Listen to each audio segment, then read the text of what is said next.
why don't we sort of step back and think about an anecdote, a reflection, whether it's something that is connected to your personal or professional world, or an example that you're sharing on behalf of somebody else, of how habits of mind continue to transform an individual's thinking or group thinking.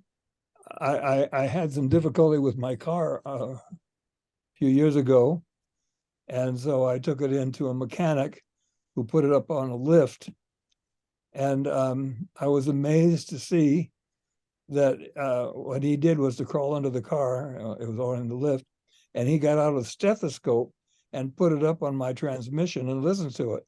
And I thought at the time, wow, gathering data through all senses. Mechanics do this. And so it kind of helped me to see that the habits of mind were useful in all walks of life. And nothing has deterred me from understanding that.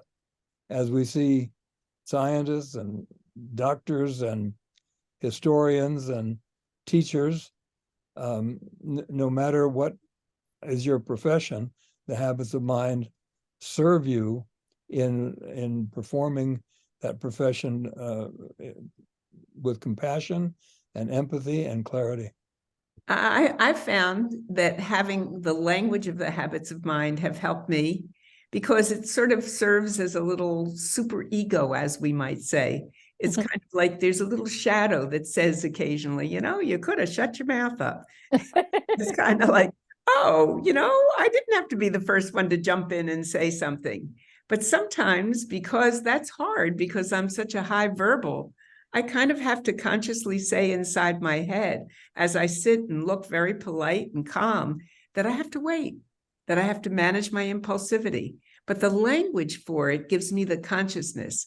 And I find that that has been very helpful for me on some of the things that I feel I need to continue to work on and get better at. So that's been my story, has been to find those, and managing impulsivity isn't the only one, and to really kind of recognize when I'm using them sometimes, not all the time, but sometimes. Yeah, for me, I'm thinking about sometimes perseverating on a particular habit gets me into trouble. So to start thinking about the orbiting habits around it. So for example, if I focus too much on creating, imagining, and innovating and thinking with clarity and precision, I start to lose sight of listening with understanding and thinking interdependently. So the interesting dynamic of continuing to be able to step in and engage, and then step back and observe metacognitively to begin to not only see what's happening in your own world, in your own orbit, but the interaction that's happening with the people that you're collaborating with, whether it's a virtual space or a face-to-face space. So what's really, I'm sorry. Go ahead. So what's really great about our team is that we are able to not only believe in it, but remind each other when we believe in it, but we don't do it. That's where finding humor always comes in to play. That's right. I feel, for me personally, over the years, I have become more conscious of my own thinking. The metacognitive piece has really become more conscious to me.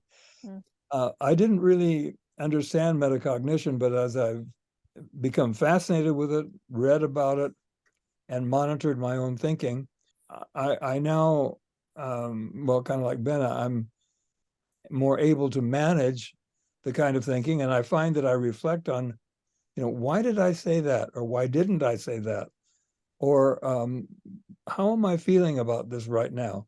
Do I agree with what everybody else is saying, or do I have my own feelings? In other words, there's a metacognitive dialogue going on in my head that I didn't used to have 10 years ago. And that's become much more conscious of me and useful to me. I've become more self-critical and self-complimenting, I think both. But it's also just so endearing that the authors of the Habits of Mind still believe that it's an ing verb for them too. So I think that is just refreshing in this theory that it does continue to grow and change and evolve, not just because of what's happening outside of us, but it's an internal reflection and conversation that you're continuing to promote and hope for all of us as we continue to aspire to being a more compassionate, generative, humane, kind collection of human beings as we relate to one another.